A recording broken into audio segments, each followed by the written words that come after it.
La Cola Feliz. Con Mariela Celis y Nelson Bocaranda. Circuito Éxitos. Bueno amigos, hoy tengo una entrevista muy especial y desde hace días estaba tratando de localizarlo para hablar con él, que es un excelente psiquiatra respetadísimo en el país, está ahora en Estados Unidos, es el doctor Manuel Ortega.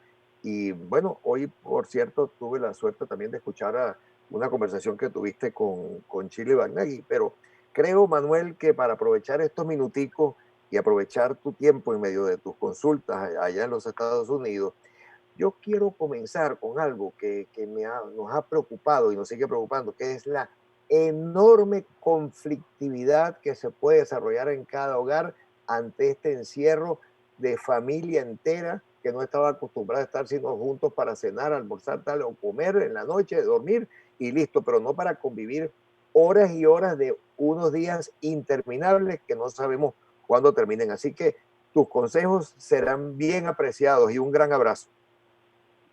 Gracias, Nelson. Un placer oírte y estar en contacto con tus oyentes.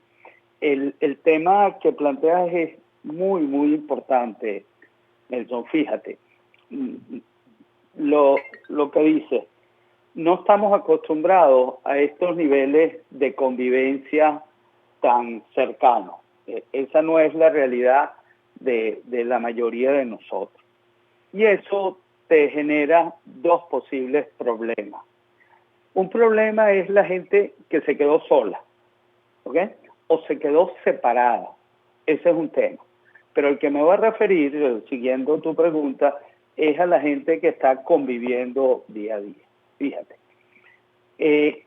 La convivencia más allá de lo que uno está acostumbrado es un generador de conflicto.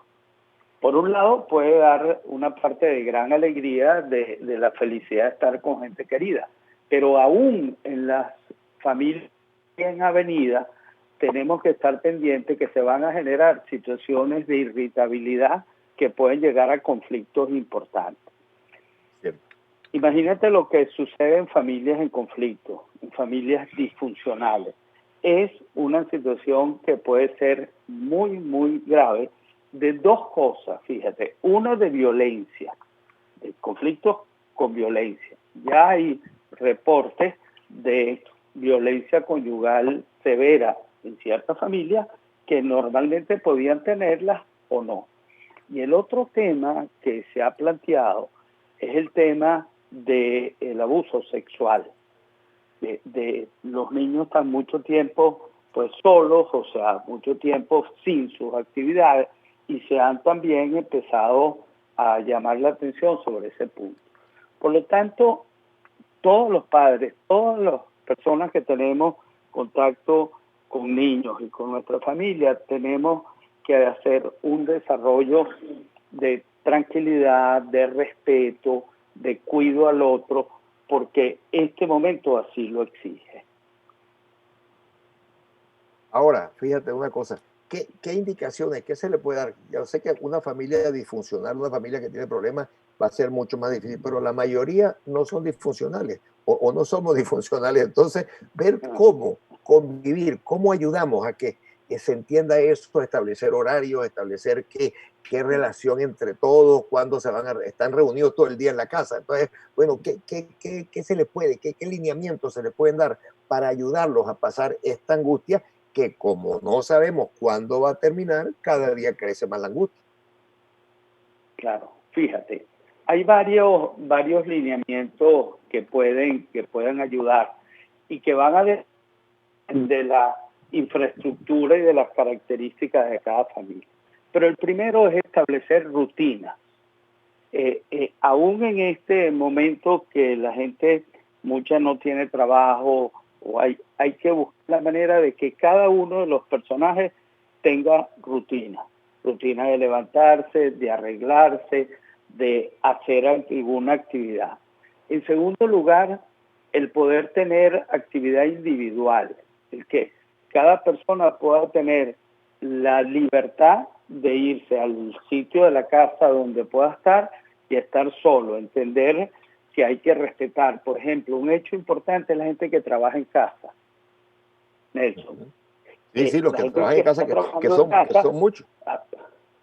que son hoy en día la mayoría, en una familia que no está acostumbrado, es frecuente que se interrumpa la actividad y eso genera una situación de problema frecuente.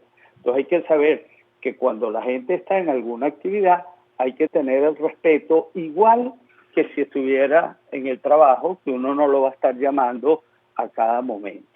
¿Okay? Sí. Hay que buscar la manera, Nelson, de cuidar la expresión emocional, de tener un control de la irritabilidad, porque ese va a ser el principal conflicto, de poder saber que hay que buscar pues lo mejor que hay dentro de cada uno de nosotros para expresar el afecto, el cariño, el placer de estar juntos, tratar de controlar las expresiones de irritabilidad o de malestar que se tenga. Ese es un elemento bien importante de tenerlo pendiente. Esas cosas nos pueden ayudar en la convivencia. Sí. No, sigue tú, que te estaba diciendo que ciertamente ese amor expresado en medio de esta crisis es más valioso. Seguro, es importantísimo. El respeto, ¿verdad? La tolerancia, la expresión de lo positivo y el disminuir las críticas y como te decía, la desvalorización y la agresión son elementos fundamentales siempre, pero en este momento más.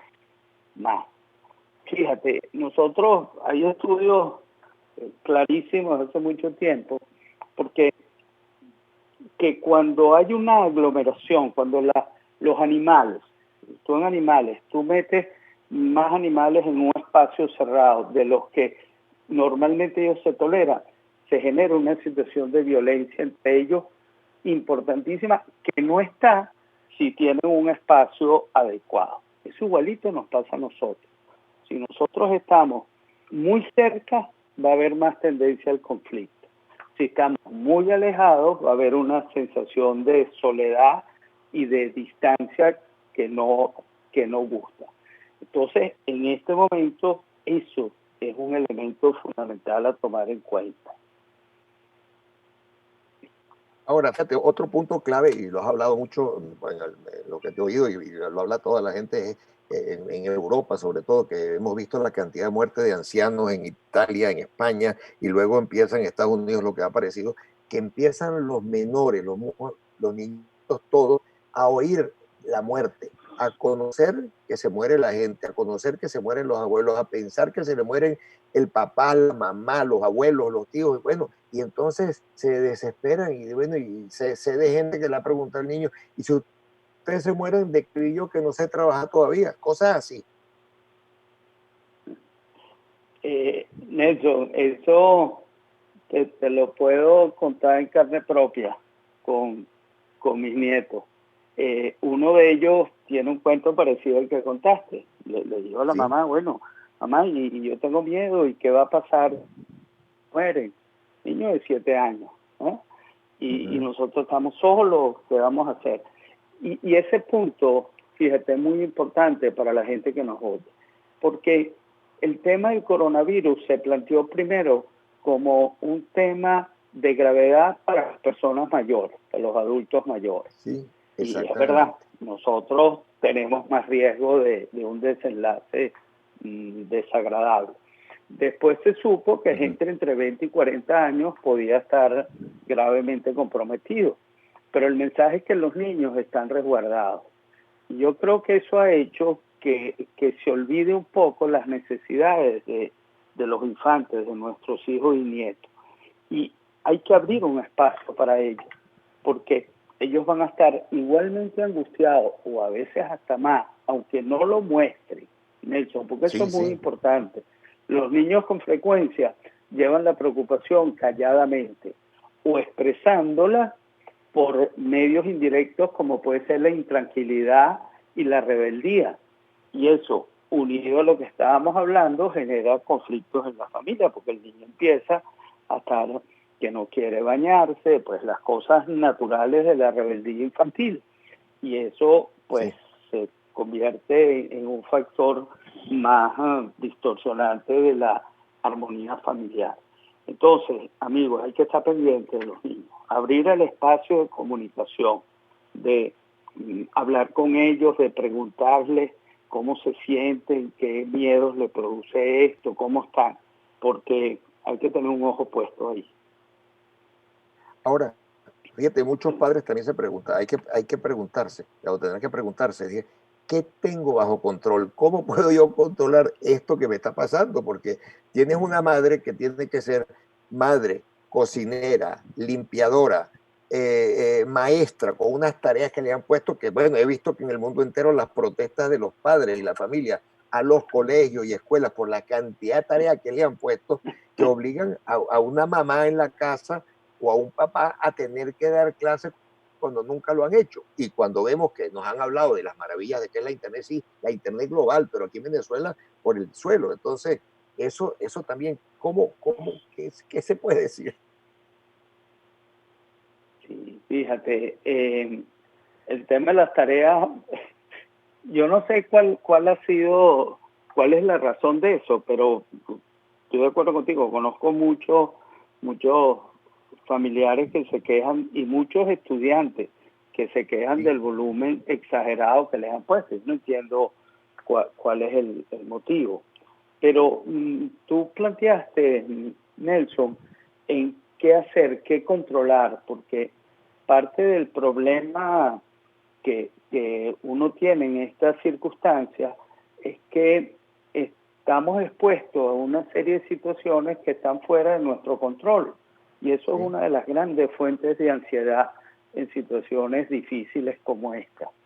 Y es bien importante que ese es uno de los recursos fundamentales en este momento crisis para cada uno de nosotros, poder evaluar qué está en nuestras manos y poner ahí la energía, la fuerza, el entusiasmo, no en lo que no podemos. Porque si lo hacemos de esa manera, el resultado es que nos vamos sintiendo cada vez más frustrados, más impotentes de la situación y más angustiados. Entonces, recomendación práctica importante, delimite qué puede hacer y ahí dedíquese a eso. Ahora, cuando tú dices delimite lo que puede hacer, ¿qué cosas no podría hacer? Por poner, para que la gente vaya entendiendo. Por ejemplo, ¿qué no puedo hacer? Yo no puedo determinar cuándo se va a acabar la cuarentena. No está en mis manos, que es una de las grandes preguntas y una de las grandes ansiedades. ¿No? Bueno, ¿y hasta cuándo? ¿Cuándo salimos de esto? ¿Esto cuándo termina? Eso no está en nuestras manos. No hay manera, ¿ok? De que podamos. Entonces, pasar el día pensando, conchi, ¿cuándo va a terminar esto terrible? Yo quiero saber cuántas semanas me tardan. No tiene ningún sentido. ¿Qué puede uno controlar? Fíjate. Uno puede controlar, mi trabajo está en problemas, porque yo tengo un empleo o tengo un emprendimiento que está complicado ahorita. ¿Qué puedo hacer con eso? ¿Qué planificación yo puedo hacer a futuro? ¿Qué proyecto nuevo puedo yo emprender en este momento? Etcétera. Esas cosas están bajo el control de uno. Y fíjate, Nelson, una de las grandes preguntas es, ¿qué puede una persona en una situación difícil hacer para mejorarse?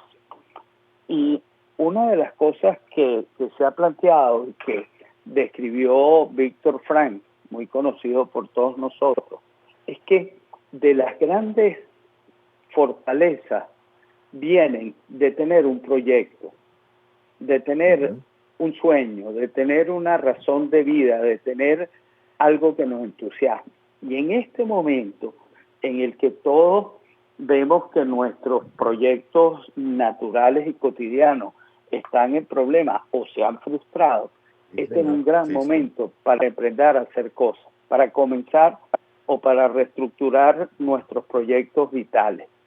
Y si algo le pudiera yo decir a nuestros oyentes es que se sienten a ver qué pueden ver hacia el futuro, qué proyecto, en qué pueden poner su energía para los próximos días, las próximas semanas y a lo mejor para la vida, porque en estos momentos pueden haber cambios muy importantes para todos y cada uno de nosotros. Sí, bueno, de verdad que, Manuel, te agradecemos muchísimo, de verdad que pudieras darnos estos minutos para ayudarnos aquí entre todos, porque esta es una lucha de todos a favor, unos con otros, pero tenemos que ayudarnos porque no podemos permitir que nos venzan estas situaciones. Sí, muchísimas gracias a ti, Nelson, por invitarme, un placer y en lo que pueda estoy a la orden, ¿oíste? Muy bien, muchísimas gracias. Fuerte abrazo. Gracias, un gran abrazo también, era amigo, como le decía, un gran psiquiatra venezolano, reconocido globalmente, profesor, etcétera, que es el doctor Manuel Ortega. Así que, bueno, seguimos entonces en esta Cola Feliz.